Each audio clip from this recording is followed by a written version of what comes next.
Bismillahirrahmanirrahim. Assalamualaikum warahmatullahi taala wabarakatuh. Apa khabar teman-teman semua, pelayar-pelayar yang saya kasihi.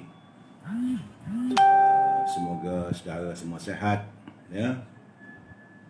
Saya menanti teman-teman ya yang muncul pertama, Rubidin, Diksi, salam perjuangan. Syah Ibrahim, apa khabar? Adiwira Angkasa, Ibrahim Cik Muda, Mat Aisyah, apa khabar Mat? Yubi, Mustafa Ilyas, Assalamualaikum. Dari Bido hujan ya, hujan rahmat tu. Hafazah Abu Bakar, Raja Kamal Raja Baizal, apa khabar aku? Mak Fauzi Buang, Farid Hafiz, Alfa Miki, Amir Dollah, Poteh Zul Osman, apa khabar Poteh? Poteh pun sebab malam bersama dengan saya ya. Yuan Kasim, Azwan Ali, Muhammad Azmi, Muhammad Ali, Kelantan dah. InsyaAllah. Rosinin Kurongot, ya, ini dari Sabah. Saudara Azhar, Pak Ngah Canai, Hamzah Hussein, Saudara Fuad, apa khabar? Tak live lagi, ingat tunggu live dari siang tadi. Markim Kama Ismail, Pak Ngah Canai, Nur Lela, Ismail Abu Hassan, Abu Khalid, Farid Hafiz, Nas Ai, Nenek Porak dari Sabah tu. Okey, terima kasih. Adiwara Angkasa, Kuli kenapa tu? Sabar, pelan-pelan. Salam. Halimah Hashim, Rodifa Nasir, Riza Endau, Abdul Halim Sulaiman, apa khabar Prof? Malam ni ada benda yang agak menarik untuk kita bincangkan. Ya, Saudara Tony Ating, Alkisah Abaka, Adiwara Angkasa, Adiwira Angkasa, Izara, Muhammad Azmi, Mu'ali, Al-Fatah Meke, Mustafa Ilyas, dan Mak Jah. Yang lain-lain tu kalau saya tak dapat sebut satu persatu, saya minta maaf sebab malam ni panjang, banyak cerita, kuli bikin panas. Saya akan cuba memberi pencerahan mengikut pendapat dan juga apa dapatan saya. Sulaiman, Assalamualaikum bang. Cuaca kat Sombang sejuk. Sejuk, memang sejuk. Bagaimanapun sebagai permulaan, saya tidak akan lari dengan kewajipan saya untuk memberi pencerahan. Pertama sekali tentang kedudukan COVID-19. Hari ini 14 hari bulan. Kes baru masih meningkat 1,371 orang dengan 4 kematian. Jumlah terkumpul negara kita yang dijangkiti oleh virus corona adalah 84,846. Di Sabah, Alhamdulillah berkurangan tetapi masih lagi angka ratusan, 283. Labuan meningkat pula 16. Sarawak, Alhamdulillah, Sarawak kosong. Kedah juga turun, Penang meningkat, Perak turun, Selangor ini mengerikan, sudah naik balik 532, semalam 435. Kuala Lumpur turun, Putrajaya 1, Negeri Sembilan. Macam mana ni? Negeri Sembilan naik balik 26. Melaka 1, Johor 45, berkurangan. Pahang, Alhamdulillah, kembali sifar. Terengganu juga turun. Perlis terus kembali sifar. Jadi semalam dia sekadar 1 kes, hari ini Perlis kosong. Dan di Kelantan cuma 2 ada kes. Itulah kedudukan sekarang ni. COVID turun naik. Bagaimanapun kita berusaha. Kita mengharapkan berusaha, janganlah dengan kedudukan politik yang tidak menentu ini, esok atuk kerala dengan kuli checkmate. Saya minta saudara kita bertenang. Saya akan cuba memberi pencerahan sebaik mungkin, penjelasan sebaik mungkin, tapi caranya mungkin perlahan dan tidak laju. Cuma kalau suara saya dengar, tolong like banyak-banyak. Saya nak tahu betul ke suara saya ni okey tak okey. Untuk saya betulkan, nanti saya cabut aja ini mic ni. Sebelum itu, jangan lupa kita umat Islam, kekasih kita Nabi Muhammad SAW, kita pegang kepada apa yang dilontarkan oleh baginda melalui hadisnya. Daripada Abi Zar radhiyallahu anhu, ya, Rasulullah SAW berkata padaku, wahai Abu Zar, apakah engkau memandang bahawa banyaknya harta itulah yang disebut kaya? Ya, jawab Abu Zar. Baginda bertanya lagi, apakah engkau memandang bahawa sedikitnya harta itu berarti fakir? Ya, jawab Abu Zar, menjawab dengan jawapan yang serupa. Lantas baginda pun bersabda, sesungguhnya kaya di sini adalah kaya hati. Hati yang selalu merasa cukup. Sedangkan fakir adalah fakirnya hati. Hati yang selalu merasa tidak puas. Ibnu Hibban. Ini hadis ini daripada riwayat Ibnu Hibban. Hadis yang ke-685 daripada Syekh Syu'ib Al-Arnaut berkata sanad hadis ini adalah sahih sesuai dengan syarat Muslim. Jadi pengajarannya, banyaknya harta dan kemewahan dunia bukanlah jalan untuk meraih kebahagiaan sejati. Kekayaan sejati adalah selalu merasa cukup dengan apa yang Allah beri. Itulah namanya qanaah.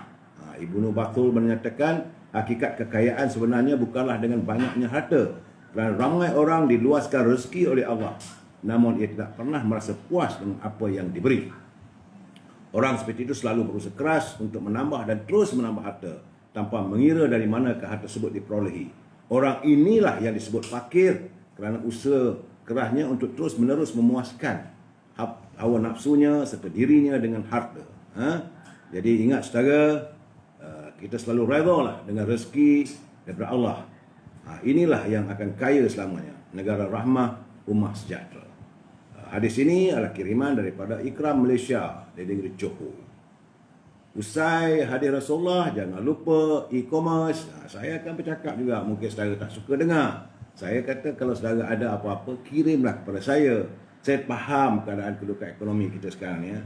Jadi bagaimanapun untuk mewawarkan, saudara bolehlah berhubung dengan Azhar 011-330-41241. Hari ini cerita Tengku Razali. Kena nak cari buku tentang Tengku Razali ini, berhubung dengan Al-Azhar 011-330-41241. Ada cerita-cerita rahsia yang terpendam dalam buku yang saya tulis begitu lama, dan boleh berhubung dengan Azhar untuk mendapatkan buku juga tentang catatan dan penjara kedudukan apa yang dicatatkan oleh almarhum Datuk Harun. Banyak kejadian hari ini ada bersangkutan dan ada dia punya verification dan juga ada juga rintitan. Elok kalau saudara baca buku itu, hubungi Azhar 011-330-41241. Jangan lupa, boleh juga pesan baru berdal ibunya dengan rendang tok. Ataupun saudara boleh berhubung dengan Siti Fareha 017-711-4300.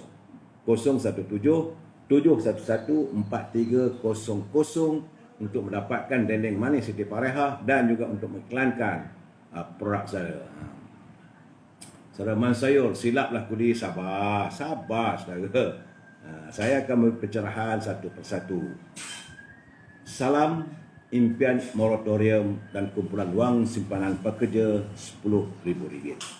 Jadi tajuk perbincangan kita malam ini adalah menanti hari esok. Besok punya cerita tu. Ya, saya jangan sabar. Saya nak jelas satu. Tapi sebelum tu saya nak marah-marahlah. Saya harus memberi pencerahan. Saya harus membaca pantun yang dikirimkan oleh Pak Nazir daripada Perlis. Khabar Ganisan Kuari esok apa cerita tu? Sabar. Dengar dulu pantun ni dulu. Pelan-pelan. Kawan-kawan buka ramai juga nak. Kalau boleh share ya. Sebab ini penting apa ini penjelasan saya malam ini. Tajuk pantun Pak Nazir yang berhubung dengan COVID-19, budak-budak bermain air tepi hutan di tanah lembah. Iceberg tidak cepat mencair, paras hutan tidak bertambah. Duduk termangu menahan bebal, beri ia maju sedikit. Ultra ungu semakin menebal, melindungi manusia dari penyakit. Itu pantun daripada kiriman Pak Nazir. Dan kita masuk sekarang ni bab kumpulan wang simpanan pekerja. Jadi susunan saya tu, jangan marah saudara. Sebab saya masih lagi menerima persoalan pertanyaan KWSP dan moratorium. Jadi kekhawatiran teman-teman semua, keretanya akan kena tarik, motosikal pun akan ditarik sebab bank dan juga institusi kewangan masih belum secara tuntas, belum ada lagi kenyataan yang jelas daripada Kementerian Kewangan ataupun Bank Negara berhubung dengan kedudukan peminjam-peminjam. Mereka semakin nazak. Sebab itulah akhirnya hari ini meledaklah apa yang berlaku hari ini. Ada rintitannya. Mereka yang mengendalikan pimpinan kerajaan di anjung kuasa Seri Perdana buat sikap pekak kuali, buat tak tahu rakyat tengah menderita, masih lagi tak mau. Sedangkan UMNO dah bagi tahu awal-awal kita akan sokong bajet ini dengan syarat pertama moratorium ini mesti diteruskan 6 bulan lagi. Yang kedua, kumpulan wang simpanan pekerja mesti diberi tanpa syarat, iaitu 10,000 one off kepada mereka yang berkelayakan.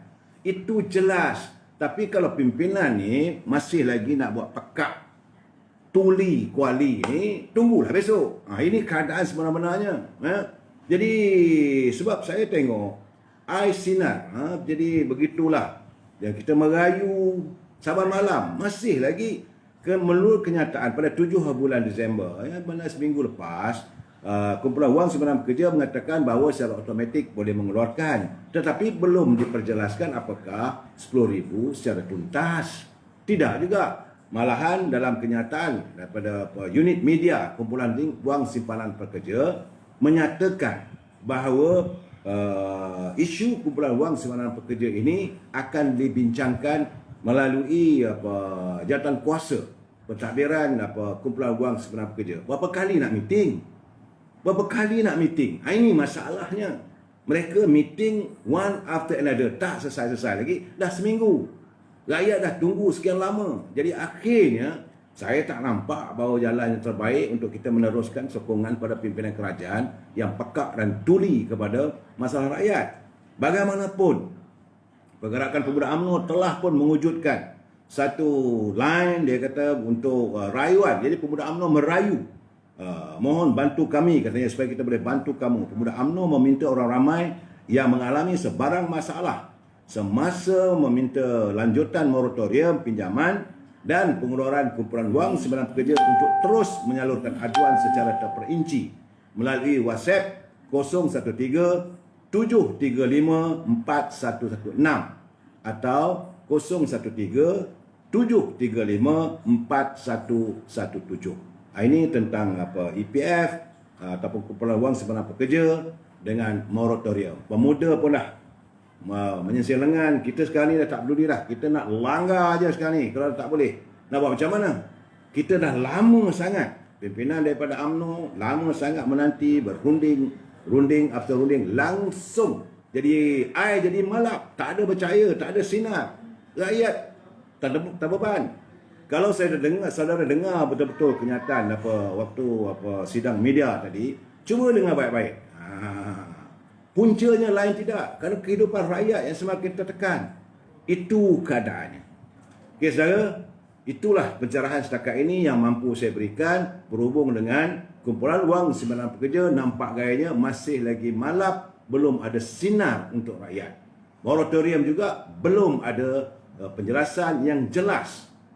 Jadi rumah nak kena lelong ke, hutang nak kena tarik ke, akan dimufliskan oleh pihak bank, terpulanglah. Sedangkan mereka bernama menteri yang saya nyatakan semalam, saudara Lokman pun mendedahkan, menteri sibuk cari wang, cari projek beratus-ratus juta. Jadi kita tak maulah menuduh mereka, tetapi dari segi apa yang terdedah, mereka sibuk buat duit, rakyat menderita. Rakyat cuba minta banyak, minta 10,000 je, itu pun duit mereka, bukannya duit kerajaan, bukan nak minta projek daripada kerajaan. Itu yang saya geram sangat-sangat tu. Tapi apa nak buat, sebab mereka berkuasa sekarang. Tunggulah besok, saudara Remy Haziq. Okey, sebenarnya saya dah menyatakan dekat sebulan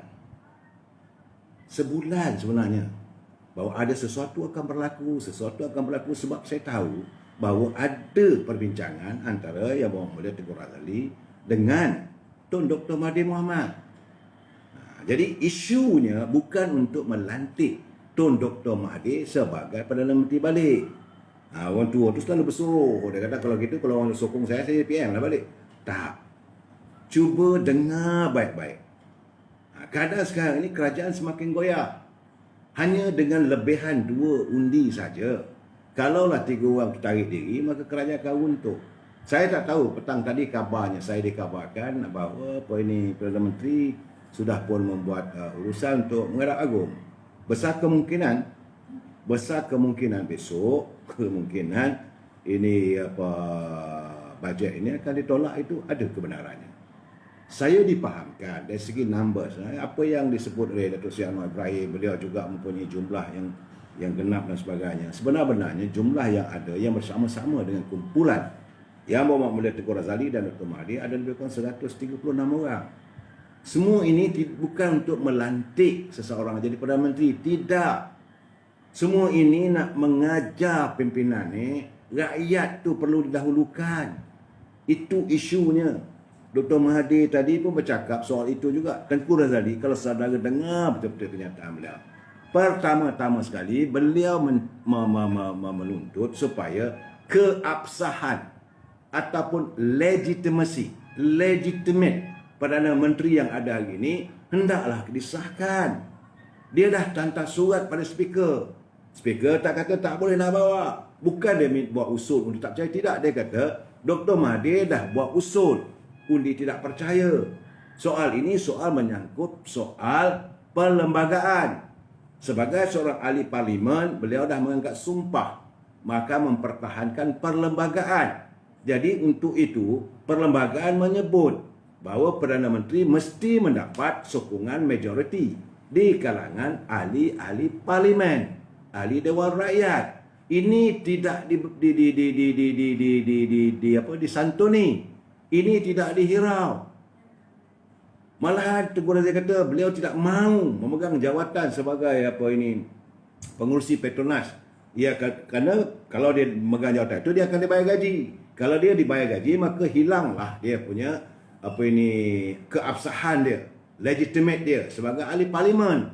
Tapi apa yang berlaku, pimpinan hari ini masih terus menawar satu demi satu ahli-ahli parlimen supaya menyokong dengan tawaran-tawaran jawatan menteri, timbalan menteri dan pengurusi JLC. Ini yang membuat Tengku Razali cukup tidak senang dan beliau meneruskan usahanya. Beliau berusaha tapi tak disaut. Saya bertanya dengan beliau sendiri, apa cerita sebenarnya ni ku? Dia kata, what can I do now? You tell me. Rakyat semakin susah. Dan mereka yang berada di anjung kuasa, mereka yang seronok jadi menteri, mereka yang jadi wakil rakyat, nampak gayanya seolah menggadaikan kepercayaan rakyat untuk membuat keputusan yang salah. Keputusan yang salah apabila legitimate seorang Perdana Menteri ataupun keabsahan Tan Sri Muhyiddin sebagai bawa ke parlimen usul undi kepercayaan. Soal you menang atau kalah, soal lain. Kalaulah disahkan di kalangan ahli-ahli parlimen bersetuju Tan Sri Muhyiddin ini sebagai Perdana Menteri, dia akan diam. Nothing more. Tetapi kerana itu tidak dibawa, beliau menuntut berdasarkan kepada kehendak perlembagaan, bukan kehendak diri dia.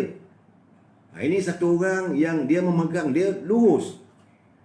So, jadi itu tak nak, ini tak nak.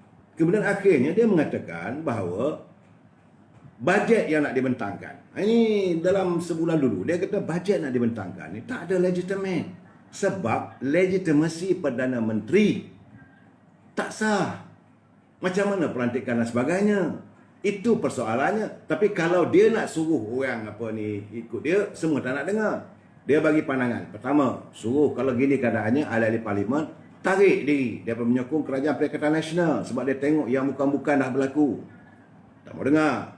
Kemudian dia kata kalau itu keadaannya, apa yang dicadangkan oleh Dr. Mahathir sebagai usul undi tak percaya diteruskan. Tak juga dengar. Kemudian dia mengatakan bahawa bajet ini tidak ada legitimate. Sebab itu tadi cuba dengar baik-baik. Dia tidak mengatakan bahawa dia nak jadi Perdana Menteri. Dia tak mengatakan dia nak lantik Dr. Mahathir sebagai menteri. Tidak. Dan Dr. Mahathir itu secara berseluruh bila wartawan bertanya, Are you going to be the Prime Minister? Dr. Mahathir kata, if people support me, I'll be there lah. Itu bukan maksudnya. Saya tahu sebab itu 2 malam, 3 malam dulu pun saya kata ada sesuatu akan berlaku pada kawan-kawan itu. So Razali Jaafar boleh percaya ke dengan dua ikut? Kedua-dua mereka ini sebenarnya antara Dr. Mahathir dan Tengku Razali ini dua sahabat lama. Tapi bertelagah dalam politik pada 1987 akhirnya Tengku Razali menentang Dr. Mahathir. Penentangan yang dilakukan Dr. Mahathir kerana beliau tak bersetuju dengan beberapa perkara, terutama sekali yang menyangkut soal perlembagaan. Sesuatu yang menyentuh soal perlembagaan beliau akan sanggah. Dia akan tentang habis-habisan. Jadi akhirnya bila berlaku pertandingan presiden pada 1987, Tengku Razali tersingkir. Dia tak kisah.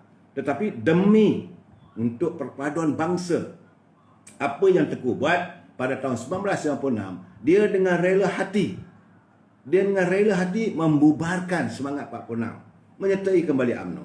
Jadi kalaulah Tan Sri Muhyiddin benar-benar kasih dan sayang untuk menyelamatkan bangsa kita ini, untuk menyatukan, tak perlulah nak adakan begitu banyak, nak adakan piagam itu, ada perkongsian, ada gabungan baru, parti-parti politik. Tak perlu. Bubarkan PBM, menjadi UMNO. Kenapa nak sombong sangat? Kenapa perlu merasa ego? Jadi kamu meletakkan ego, kamu mengatasi segala-galanya. Tapi mulut kamu mengatakan untuk kebaikan. Kamu mengatakan untuk perpaduan. Hamzah Zahmudin menyatakan bahawa ini untuk perpaduan, maka diwujudkan satu gagasan baru. Gagasan apa bendanya? Parti UMNO dah ada. Bubarkan parti PBM serta UMNO. Kalau rasa pimpinan UMNO tak betul, ada pertandingan UMNO mengamalkan demokrasi. Lawanlah. Tengku Razali pun begitu juga. Bila dia masuk UMNO, dia tengok keadaan tak betul, dia menawarkan diri jadi presiden. Dia kalah, okeylah, dia terima. Sebab itu, sampai hari ini dia memperakui bahawa Datuk Seri Zahid Hamidi adalah presiden UMNO. Aku ni boleh percaya, tapi bukan Mahathir. Saudara Mak Faris, saya nak bagi tahu terus terang. Tengku Razali ada prinsip dia. Tapi sekarang ini, ialah orang kata kita nak pergi Kedah, tak ada kereta. Naik kereta tua lah jawabnya. Nah, masalah sekarang ini, sebab ahli-ahli parlimen setengah-setengahnya takut. Takut mereka hilang jawatan. Takut mereka hilang keseronokan, keenakan sekarang. Dan tambah mengecewakan beliau adalah warga-warga pimpinan dalam PAS yang dah dilantik dengan JSC, jantik menteri apa semua. Mereka dah tak fikir lagi soal rakyat.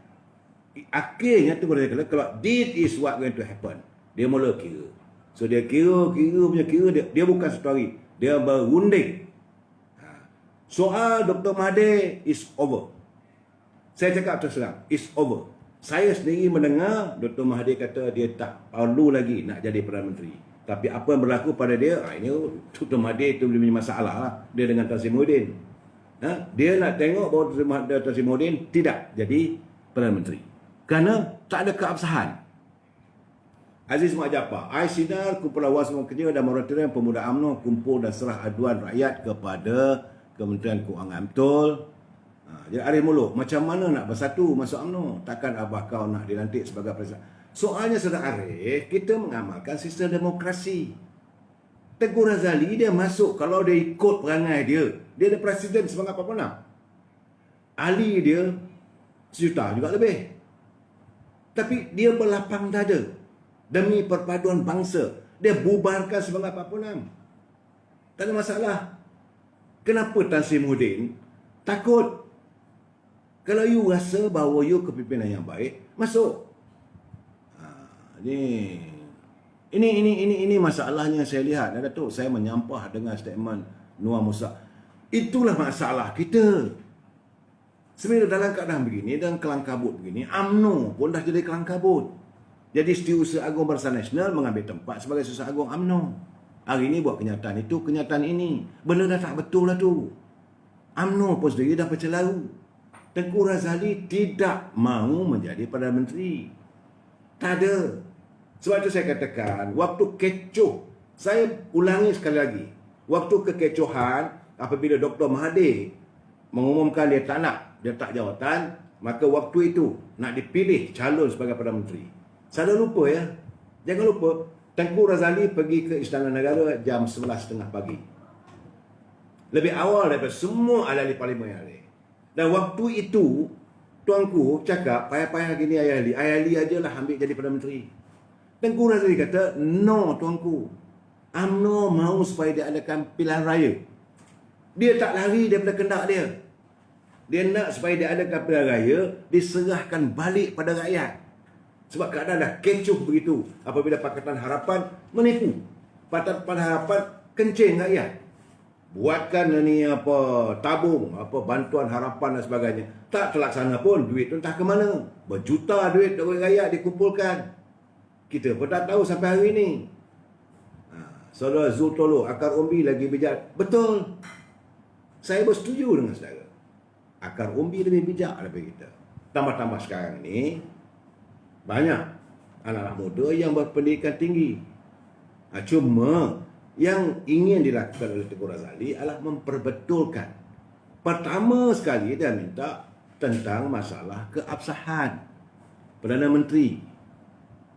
Bawalah usul tu, undi tu. Kalau dia diterima sebagai Perdana Menteri, carry on lah. Dia tak kacau. Dan kemudian kalau itu berlaku, maka dia akan sama-sama lah bincang soal bajet. Yang kedua, dia tahu kedudukan Perdana Menteri tidak begitu sihat. Nak tabir negara macam mana dalam keadaan kesihatan sebegitu. Yang ketiga, apa berlaku di anjur kuasa Seri Perdana hari ini? Bolehkah Perdana Menteri masuk ke pejabat hari-hari? Siapa yang mengawal di belakang? Siapa yang menjadi manuver untuk gerakan politik? Lain tak ada, fikir politik. Abdul Aziz Haji Hassan, pemimpin UMNO tak layak bro. Kita tak kata pemimpin UMNO layak, tak kisah. Whoever. Kita kena berpegang pada sistem majoriti. Dalam sistem majoriti, dalam sistem demokrasi, majoriti itu menentukan. Itu kehendak rakyat, pilihan rakyat. Jangan kita rasa kita bijak. Jangan kita rasa kehendak kita. Tak boleh. Kita kena tengok kehendak ramai. Jadi kalau ahli-ahli parlimen 222 orang, dua orang dah tak ada. Jadi 220 menentukan bahawa Tan Sri Muhyiddin perlu dikekalkan sebagai menteri, buatlah usul. Itu tuntutan beliau yang sealiran dengan tuntutan daripada Datuk Seri Najib dan Datuk Seri Hamidi. Tak lari tu. Yang ketiga, dia betul-betul kecewa apabila beliau menzahirkan tentang pembelian. Tadi disebut, saya tak dengar baik-baik, tentang pembelian vaksin. Vaksin untuk menangani COVID-19 ini. Saya tahu jumlah berapa? 3 bilion. Siapa yang membelinya? Kenapa tidak dibuat antara government G2G, antara kerajaan dengan kerajaan? Ini uang rakyat diambil untuk membeli vaksin ini. Sedangkan vaksin itu bukan untuk mencegah. Dan untuk memulihkan pun belum pasti lagi. Jadi beliau menontarkan kenyataan, maka menteri sanggah dia. Itu kenyataan yang boleh tegur Razali tidak berasas. Orang tua, orang lama dah dikata begitu. Tentulah. Tapi soal dia dengan Dr. Mahathir, saya tidak nampak. Saya tidak nampak adanya untuk dia jadi Timbalan Perdana Menteri. Tidak. Itu jelas. Kalau dia nak jadi Perdana Menteri, waktu kecoh, waktu darurat pun, saudara jangan lupa, apabila Datuk Seri Anwar Ibrahim berjumpa dengan Agong, kononnya Datuk Seri Anwar Ibrahim mempunyai jumlah sokongan yang cukup. Jangan lupa, waktu tu Agong gering, masuk hospital, kemudian dah keluar. Saya lupa harinya, tarikhnya pun saya lupa. Tetapi peristiwa itu berlaku, Datuk Seri Anwar Ibrahim menghadap tuanku jam 11.30 pagi. Apa berlaku? Jam 2.30 petang, Agong menitahkan tuanku Anir Tengku Razali menghadap. Dan ada perbincangan tu. Kalaulah beliau nak jangat jawatan Perdana Menteri, dia dah cakap pun. Tak ada. Yang dia nak tengok negara ini, selalu dia bisik dengan saya. Dia kata yang dia nak lihat, pertama sekali, rakyat. Kita kaya raya. Kita bukan tak cukup duit. Ada duit kita. Tapi jangan dihore-horekan. Jangan wang itu dibazirkan. Jangan adanya korupsi. Jangan adanya kronisme. Jangan adanya nepotisme. Ini membuatkan Tengku Razali tak boleh terima. Sebab itu, bila dalam keadaan sekarang, dah orang kata, tak ada rotan. Akal pun berguna. Tengku Razali tidak ada kelemasan. Untuk dia bercakap berkali-kali dengan saya. Dia kata, Datuk, saya ni dah cukup. Usia saya pun berapa lama sangatlah. Saya, isteri pun dah tak ada. Anak tak ada. Rezeki daripada Allah SWT beri pada saya cukup untuk saya. Tetapi, yang saya fikirkan, bangsa kita. Yang saya fikirkan, rakyat kita. Kemana mereka? Kalau dasar itu tak betul. Kalau kerajaan, pimpinan kerajaan tidak menangani sesuatu isu sebaik mungkin. Itulah tuntutan Tengku Razali. Jadi kerana itu dia bersama. Saya bila dia bagi tahu kat saya hari Jumaat lepas. Sebenarnya jadi saya lontarkan pada saudara. Tapi saudara tak nak pick up, tak nak tanya, saya diamlah. Saya kata ada sesuatu akan berlaku. Saya kata besok. Jadi Sebab dia kata, saya mungkin attend sidang media Dr. Mahathir. Kedua mereka ni, antara Dr. Mahathir dengan Tengku Razali ni, kawan lama. Bergaduh politik, kelam kabut selalu. Bukan sekali, bukan 2 kali. Dan terkena tipu berapa kali. Saya nak bagi tahu terus terang pada saudara. Dr. Mahathir tipu Tengku Razali kali pertama sekali apabila dia dengan Allahyarham Tun Hussein On. Tun Hussein On nak lantik Tengku Razali Perdana Menteri. Dia kata, tak payahlah, baca buku saya. Sebab itu sampai sekarang pun Dr. Mahathir tak berani pun nak kata nak saman saya ke kalau cerita itu tidak betul. Ya. Dia kata, no, I want Dr. Mahathir sebagai Perdana Menteri. I will support him. Okay. Saya, saudara Tobi, saya bukan nak jilat Tengku Razali. Tidak, saya nak menceritakan pencerahan yang benar. Saudara jangan marah. Kita bila saya bagi benda begitu, saudara masuk dengan keadaan begitu, macam mana saya nak bagi pencerahan? Macam mana saya nak bagi tahu? Saya nak cerita yang benar. Saya bukan nak membodek Tengku Razali, tak ada. Tak ada apa-apa pada saya. Saya dah kata Tengku Razali bukan nak jangan jadi Perdana Menteri. Tapi yang paling penting pada dia adalah rakyat. Saudara Mat Zamzi Lemin, saya dah tahu tu. Okey, kalau saya tahu mungkin kawan-kawan dia tak tahu. Jadi apa yang berlaku tadi? Jadi bagi dia, Dr. Mahathir tipu dia bila Hussein On kata, you jadi Timbalan Perdana Menteri. Dr. Mahathir tak lantik dia pun. Dr. Mahathir support Musa Hitam. Terpelanting dia. 2 kali dia lawan Musa Hitam. Kemudian bila tengok keadaan begitu, akhirnya kalaulah Tengku Razali tak betul, takkan Tuan Musa Hitam boleh bersama dengan Tengku Razali menentang Dr. Mahathir 1987. Tim A, tim B. Ini keadaannya. Jadi habis. Kemudian Dr. Mahathir jemput Tengku Razali pada tahun 1996. Masa itu dia dah ada tubuh 4. Dia nak jadi presiden Angkatan Pertubuhan Rumah. Dia presiden semangat 46. Bukan tak ada pengaruh. Untuk menang, dia menang. Ramai juga ahli-ahli parlimen dia bersemangat 46 yang menang. Tetapi bila Dr. Mahathir jumpa dia, menyatakan keadaan begini-begini, dia setuju masuk. Dia tak tahulah rupanya Dr. Mahathir ada perancangan untuk menendang keluar Anwar Ibrahim. Dia tak tahu. Kena lagi. Dan hari ini sekali lagi, saya selalu menyatakan pada korang lagi, aku takkanlah kita nak kena tipu 2-3 kali. Cuma dia kata, saya nampak katanya Dr. Mahathir kali ini jujur. Kata. Mungkin dia dah sedar. Dan kita bersamalah, dia kata. Kalau dia dah sedar, bagilah dia peluang.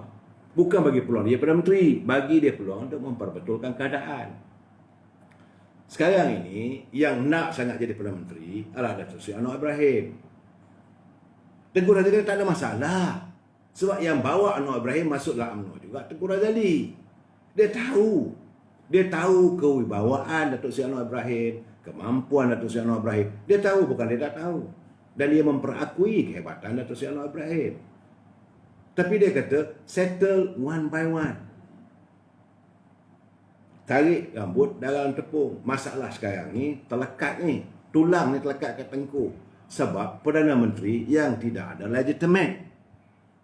Dan sekarang ni, kerana itulah sekarang ni, dia bagi tahu terus terang, dia kata, bahawa PBM nak bunuh UMNO. Takkan saya nak biarkan. Banyak orang tak tahu.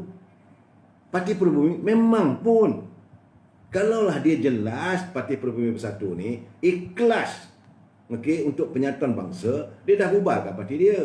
Tidak. Matlamat dia nak bunuh UMNO. Masalahnya, kata Tengku Razali, dalam UMNO itu sendiri ada parasit. Dia sekadar penasihat. Dia menasihati presiden. Tapi presiden, sikap presiden berlapang dada. 2 pertembungan yang bukan bergaduh, tidak. Cara presiden, dia kata lapang dada. Musuh pun dia baik. Dia menyantuni. Bagi Tengku Razali, tak betul, usirkan. Sebab dia melihat ada kepincangan dalam UMNO. Perlembagaan UMNO digunakan untuk kepentingan orang-orang tertentu. Dan dia pun marah sebab duit UMNO masih lagi tak pulih lagi. Parti UMNO tak dipulihkan sepenuhnya. Dia berusaha sebab dia pertama kali nak menyelamatkan UMNO. Nak memulihkan UMNO. Tidak lain dia sebab dia kata, before I close my eyes, sekurang-kurangnya saya dapat menyelamatkan sebuah parti bangsa saya. Parti yang kita warisi. Datuk, berusaha lah Datuk. Sebab sekarang ni kedudukannya antara antara Dapni Muhyiddin ni bersama dengan kumpulan dia orang tu, dia bukannya nak menyelamatkan UMNO. They want to kill UMNO. Sebab itu dia buatkan Perikatan Nasional, panggil pula PAS. Dia pula menyatakan, saya kata, saya dengan PAS ni bukan sekali. Saya bersama dengan PAS waktu tubuh dalam Barisan Nasional, kemudian keluar dalam peristiwa Mageran di Kelantan. I was there. Kemudian saya tubuhkan Semangat 46. PAS datang mudah dengan saya, kita berbincang. Okey, akhirnya macam mana? Kena kencing. Now, dia kata, tengoklah perjalanan PAS ni. Bila kita buat Muafakat Nasional, tiba-tiba PAS pergi tekam Perikatan Nasional. Untuk apa? Kenapa perlu ada berlakunya politicking? Kalau nak betul-betul penyatuan, Muafakat Nasional is the best. Dan kita harus menerjemahkan apa saja yang kita fikirkan secara jelas dan nyata. Jangan ada sebarang agenda politik di belakang. Itu kenyataan beliau. Kalau kata sokong untuk penyatuan bangsa, dia sokong. Datuk kena ingat, saya hadir, saya tengok, saya lihat, saya penuh bersemangat bila kita menandatangani Piagam Muafakat Nasional. Waktu itu, Datuk jangan lupa, saya dah buat kenyataan. Besar kemungkinan pertandingan pilihan raya akan datang dalam Muafakat Nasional. Ramai ahli-ahli parlimen atau calon-calon kita boleh menang tak bertanding. Beliau adalah antara orangnya yang bersama dengan Tuan Guru Haji minta supaya Datuk Sri Zahid mencalonkan Wijek Singh bertanding di Tanjung Piai. This is a reality. Sebab dia kata nak buktikan kepada bangsa asing bahawa Muafakat Nasional ini bukanlah parti chauvinis Melayu. Kita kena tunjukkan bahawa kita bersama dengan China. Kita tak akan macam mana Presiden dia berucap dalam Perhimpunan Muafakat Nasional. Kita tidak akan mengenepikan bangsa lain. Dan kita akan menyantuni semua kaum. Sebab negara kita negara yang harmonis. Okey. Kerana itu, saya berkeyakinan katanya, kita boleh menang besar. Muafakat Nasional mampu menang besar. Tapi dengan syarat ikhlas. Dia dah bagi warning. Dia kata, PAS janganlah main kayu tiga. Ini, dia bagi tahu dah. Bukan Tengku tak bagi tahu. Begitu juga, dia bersetuju dengan pandangan Datuk Seri Najib. Dia kata Datuk Seri Najib pun ada pandangan dia, betul lah tu. Dia kata moratorium. Lepas tu kumpul lawang sepanjang pekerja. Yang ketiga dia kata bantuan prihatin nak diteruskan. Berapa bilion sangat lah Datuk. Dia kata kita ada duit. Terbukti kita ada duit apabila kerajaan meluluskan projek lepas satu-satu. Ini realitinya. Kalau tak ada duit, buat apa nak diluluskan projek? Buat apa adanya surat-surat daripada menteri kepada Perdana Menteri? Rundingan terus. Kalau tak ada duit. Bajet ni kalau tak ada duit, tak bolehlah buat bajet. Duit ada, tapi dia kata jangan kita gunakan duit itu untuk pembaziran. Untuk selama kita nak menyelesaikan masalah ekonomi ini, untuk kita berhadapan dengan COVID-19 ini, kita tangguh dulu segala projek-projek ini. Santuni rakyat. Jangan biarkan rakyat tak makan. Sebab itu Tengku Razali kata, berkali-kali dia kata, rakyat pagi besok, he want to see something, food on my table. Itu kenyataannya. Apa pun tu, ini Basri Bacu, apa pun tu, Tengku Razali tak sepatutnya bersama Tun tadi. Ramai yang keliru, rasanya ada agenda di sebalik pertemuan Tun dengan Tengku Razali. Kami tetap bersama UMNO dan menolak Tun. Itu benar. Saya setuju dengan pandangan saudara. Saya pun dah bercakap dengan Tengku Razali. Saya kata, untuk ia bersama dengan Dr. Mahathir ni, imejnya buruk. Sebab warga di bawahan Akar Umbi seolah-olah menolak Dr. Mahathir kesan daripada Pakatan Harapan. Dia bagi tahu kat saya, what choice do I have? Sebab dia kata, Datuk tak tahu. Kalangan ahli-ahli parlimen kita ni pun ada yang bermuka-muka. Depan kata tak sokong, belakang kata sokong. Ini satu masalah juga. Ni Nurizan siapa? Ada banyak projek rundingan akan ada nanti. Betul. Tengku minta supaya pimpinan kerajaan santuni rakyat. Lain tak ada. Sebab itu dia bersetuju dengan pandangan Datuk Seri Najib. Supaya moratorium dan juga kumpulan wang sekolah pekerja ini.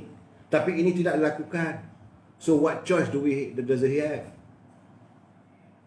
Itu masalahnya. Soal bajet ni dia memang dari awal dia kata tidak ada keabsahan. There is no legitimate. So, insyaAllah jika BN UMNO dan PAS bersama PRU15 pasti menang besar dan terbukti pilihan raya kecil gabungan. Ini yang dikatakan oleh Tengku Razali. Sebab itu dia mengingatkan PAS jangan main kayu tiga. Enough is enough. Jadi Arif Muluk, saya tak tahulah wabi biawak hidup ni siapa. Saya tak tahu. Tapi kalau bagi saya, kalau Tengku Razali dengan Tok Mat dan Tengku Hadi, masalah sekarang ni PAS bersama dengan Muhyiddin. Tok Mat bukan ahli parlimen. Tengku Razali dah bercakap dengan Presiden. Dah bercakap dengan ini Datuk Seri Najib. Dan ada rundingan juga dengan Datuk Seri Anwar Ibrahim dan Datuk Seri Anwar Ibrahim. Ada. Tetapi Datuk Seri Anwar Ibrahim dia tak ada lain, dia nak jadi Perdana Menteri saja. Tengku kata this is not the issues of the Prime Minister. Ini bukan isu untuk menjadi Perdana Menteri. The issue here is legitimacy of our Prime Minister. Yang kedua, sekarang ni terbukti Perdana Menteri tidak mendapat sokongan. So now the best thing, kita UMNO tarik handbrake.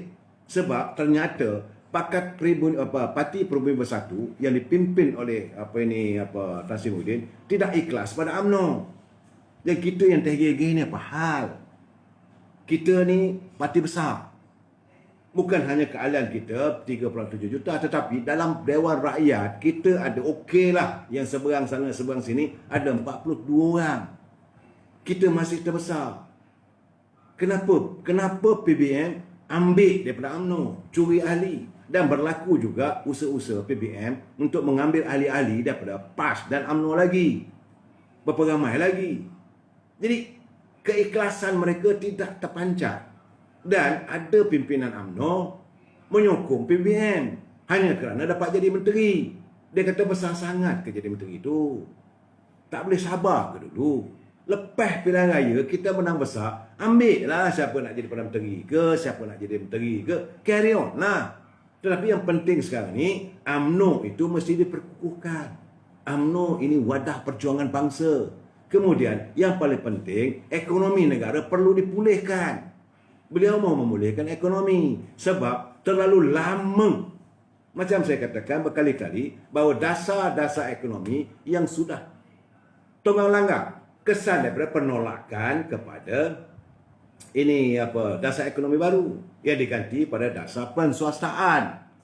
Kemudian wujudnya GLC di mana syarikat kerajaan berniaga. Matilah syarikat berbeza yang ada. Rakyat punya company macam mana nak berlawan dengan khazanah? Macam mana nak berlawan dengan syarikat-syarikat yang ada kroni, yang ada mak mentua menteri, yang ada mak menteri, yang ada adik ipar menteri, yang ada isteri menteri. Bila masanya rakyat nak dapat peluang untuk membangunkan ekonomi mereka? Adanya syarikat-syarikat macam TNB semua tu, wujud pula dia punya subsidiary. Adanya PLAS, dia punya lebuh raya daripada Bukit Hitam sampai ke Johor Bahru. Tak ada bagi pun pada Bumi Putra, yang diberi pada syarikat yang diwujudkan within dia. Masa bila rakyat nak dapat? Sebab itu dia bercandakan kalau boleh semua GLC ini menjadi legislative advisory body, iaitu sebagai badan untuk penyelir dari segi perundangan dan sebagainya. Bukan bersaing dengan rakyat, bukan bersaing dengan syarikat rakyat. Itu pandangan dia, tapi siapa nak dengar? Bila dah tak ada dengar apa semua, what choice does he have? The last word Dr. Sakatua adalah dia tak akan bersama dengan Najib Razak. UMNO perlu. Itu soal peribadi. Kita jangan campurkan soal peribadi dengan sesuatu yang menyangkut soal negara. Antara dia nak berbalah, Tengku Razali berbalah dengan Dr. Mahathir, dia boleh mengenepikan. Soal apa? Sebab itu saudara tengok wajah tadi. Saya perhatikan dua wajah. Apabila Dr. Mahathir menyinggung Datuk Seri Najib, saya tak akan baiklah apa semua tu. Datuk Seri Najib adalah pimpinan yang dipimpin, yang dilatih oleh Tengku Razali. Tengku Razali begitu baik dengan Tun Razak. Hubungan dia dengan keluarga Tun Razak bukan main-main. Waktu Datuk Najib balik daripada London, Tengku Razali ambil Datuk Najib sebagai pembantu khas beliau. Maaf cakap lah kalau kita katakan tukang bawa beg file lah, susun atur apa semua. Dan bila saja ini berlaku pilihan raya kecil di Pekan, Tengku Razali hendakkan Datuk Najib bertanding. Menang jawatan parlimen pilihan raya, diambil Datuk Najib sebagai dia punya timbalan menteri. Dah okey diasuh, hantar pergi balik ke Pahang jadi menteri besar. So bila anak didik dia disinggung begitu, ingat dia tak terasa? Tentulah dia terasa. Tapi bagi Tengku Razali, law is law. Sebab itu dia kata, Datuk jangan ulas tentang apa perbicaraan. Kerana itu kita akan contempt of court. Kata. Biar mahkamah menentukan. Dah selesai semua tu, tahulah cara kita nak menyelesaikannya. Sebab itu Datuk Seri Najib mengatakan bahawa selepas saja ini Datuk Najib dijatuhkan hukuman, apa kata Datuk Zahid Hamidi? Dia kata kita akan tangani ini dengan cara politik. I mean, this is how kita menangani sesuatu perkara.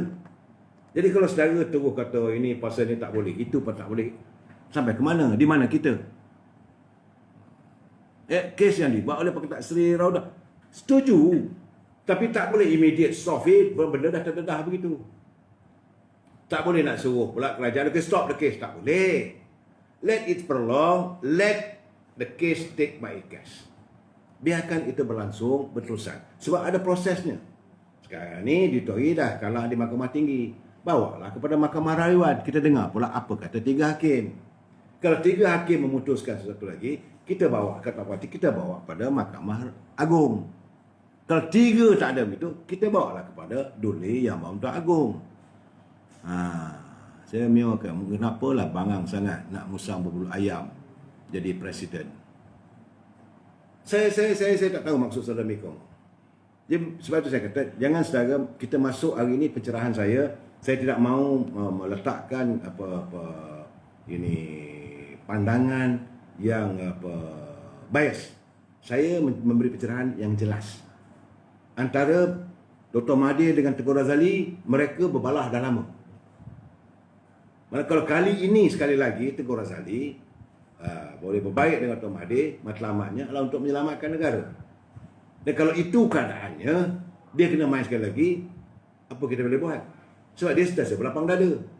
Begitu jugalah apa yang berlaku pada Presiden UMNO kita. Sudah berlapang dada, melantik, bersetuju Tan Sri Muhyiddin sebagai Perdana Menteri. Tapi apa berlaku? Adakah dia berterima kasih pada UMNO? Takkan sebab itu nak marah pada Zahid Hamidi? Tak bolehlah. Kerana membuat keputusan waktu itu mesti ada sebab-sebabnya lain.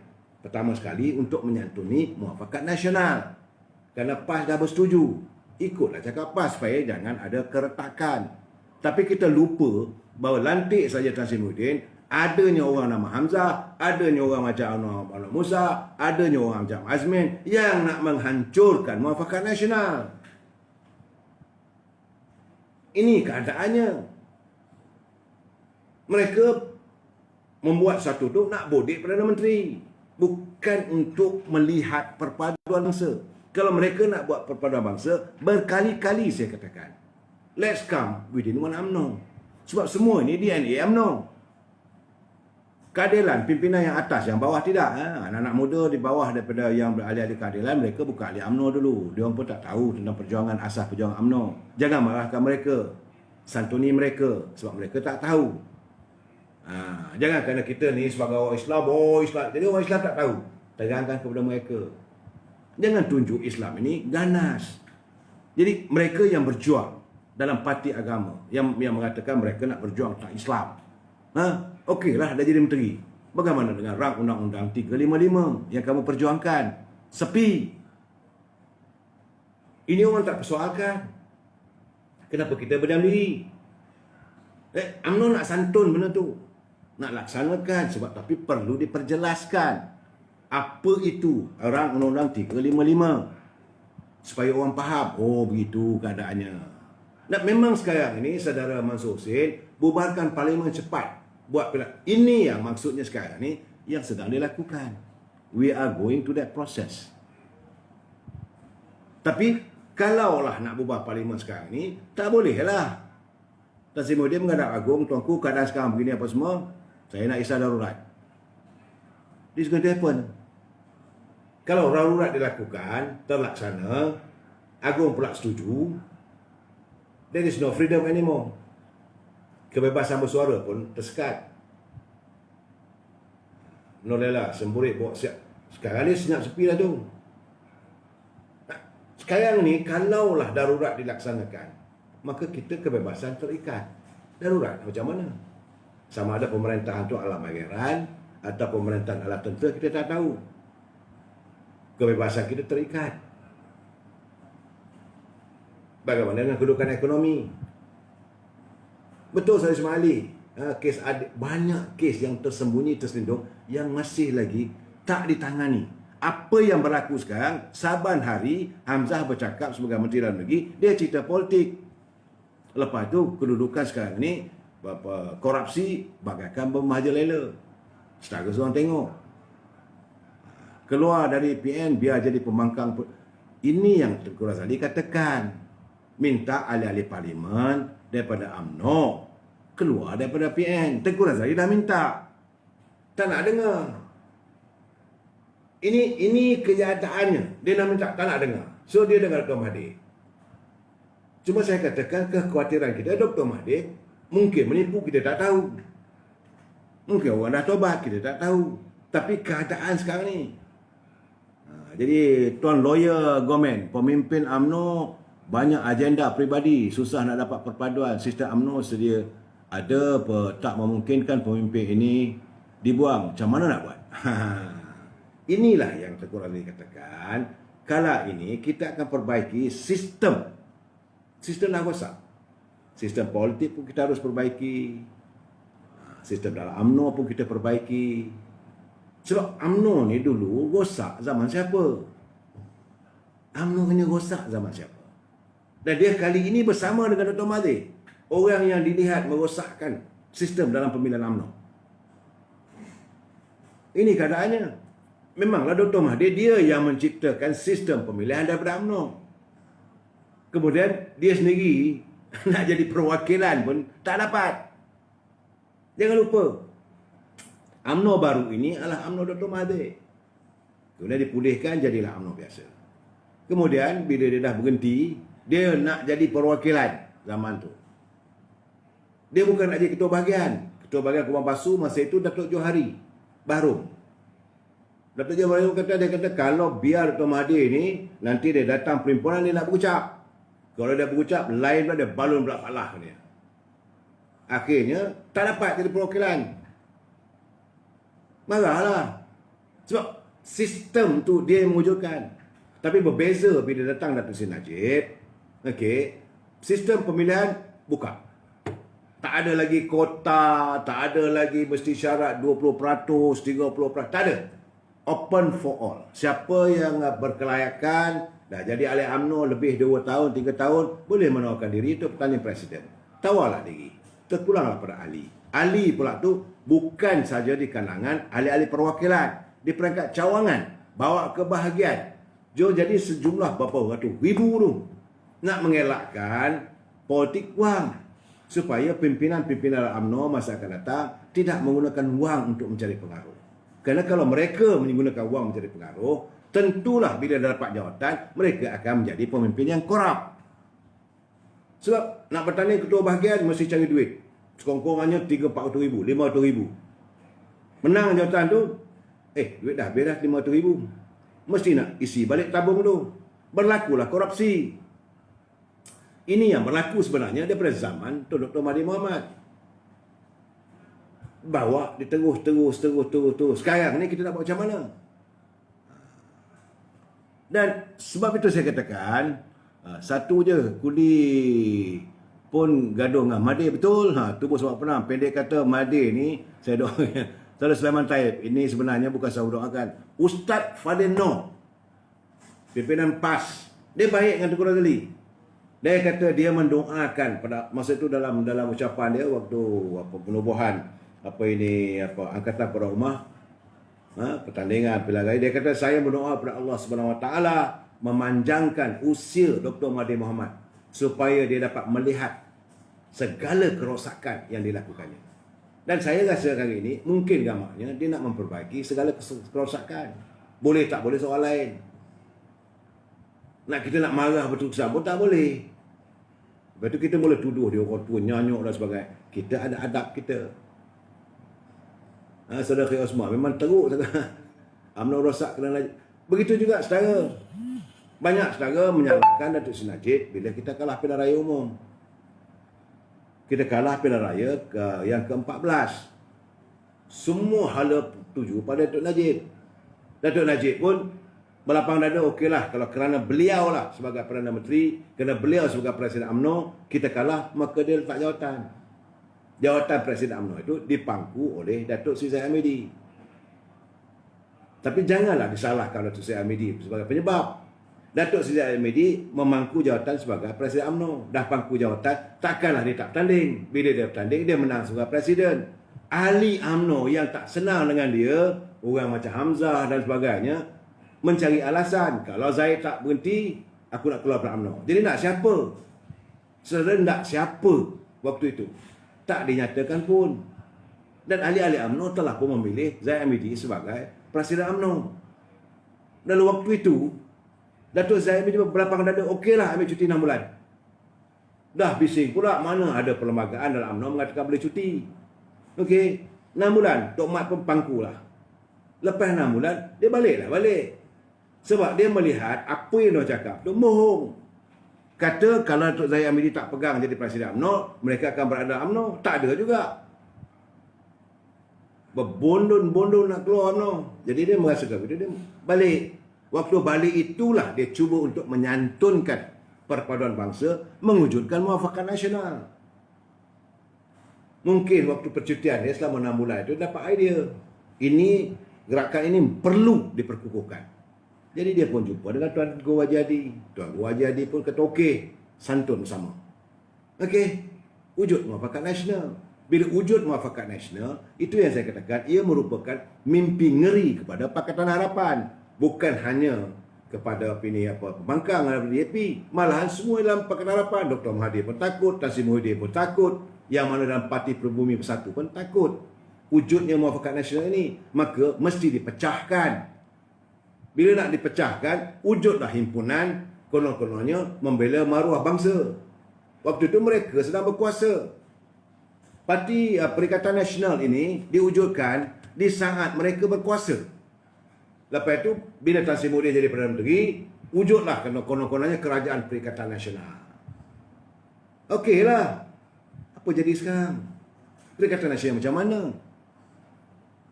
Ruh perjuangan untuk rakyat itu tidak terlaksana. Barisan Nasional, dia mementingkan rakyat. UMNO, rakyat come first. PAS pula melihat kita membangun bersama Islam. Jadi itu disantunkan. Kerana bangsa Melayu itu wajib sebagai orang Islam. Kalau kamu bukan orang Islam, kamu keluar sebagai bangsa Melayu. Itu ada dalam pengertian, dalam perlembagaan. Dalam keadaan begitulah, kita masih menyantun mereka dan mereka tidak henti-henti mengkhianati UMNO. Mereka melihat UMNO ni konon-konon nak jadi abang besar. Tak ada. Tapi mereka yang nak jadi abang besar. Mereka yang nak menghancurkan UMNO. Mereka kalau boleh nak tengok UMNO mati. Kerana tiada UMNO, maka mereka lah jadi juara sekalian. UMNO kalau nak menang, Najib, Zahid, Kunan, Aziz. Saudara, saya bagi tahu bahawa sekarang ni, sistem kita mengamalkan demokrasi. Mereka telah dipilih. Ikutlah dulu. Usaikan satu persatu. Jadi kenapa nak join PAS sebab UMNO tak kuat ke? Bibi sabar ya, bukan nak join PAS. Kita bukan join PAS. Kita menyantuni bermuafakat. Itulah diwujudkan muafakat nasional.